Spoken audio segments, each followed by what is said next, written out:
ভাই এখান থেকে কোথায় যাওয়া যায়? এখান থেকে কোথায় যাওয়া যায়? এই যে কোথায় যায়?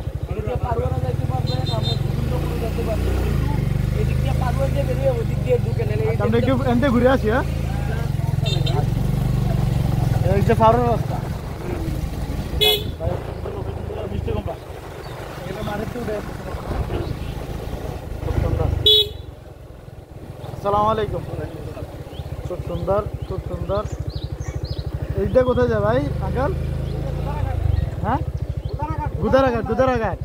আর সামনে আর নাই, ফাঁকা নাই। এটা কই গেছে? গুনপুর বলতে ওই যে ইয়া বুড়িসং গুনপুর। এটা ওই যে আলামিনদার নানা বাড়ি মনে গুনপুরের দিকে। ওকে, থ্যাংক ইউ। একটু ঘুরে আসি। হ্যাঁ, ওকে, নামলাম। হ্যাঁ, তাহলে আমরা ইয়া ঢুকলাম গুদারাঘাট না ভাই? তাহলে ঘুরে আসি একটু। হ্যাঁ, গুদারাঘাটটা একটু দেখে আসি। হ্যাঁ,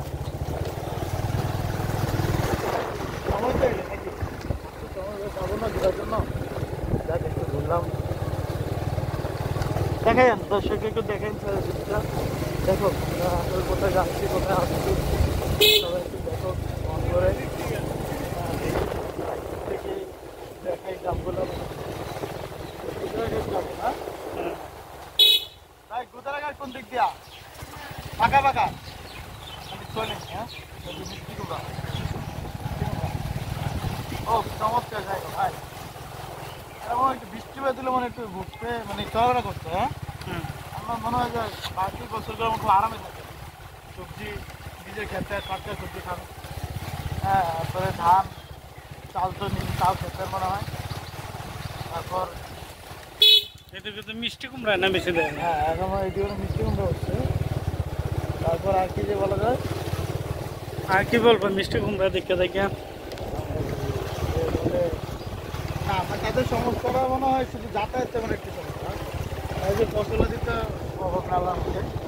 হ্যাঁ, খাওয়া দাওয়ার ভিতরে সমস্যা নেই, পানি টানির সমস্যা নেই ভাই। সব কিছু বেশি নেই না হচ্ছে না দেখুন।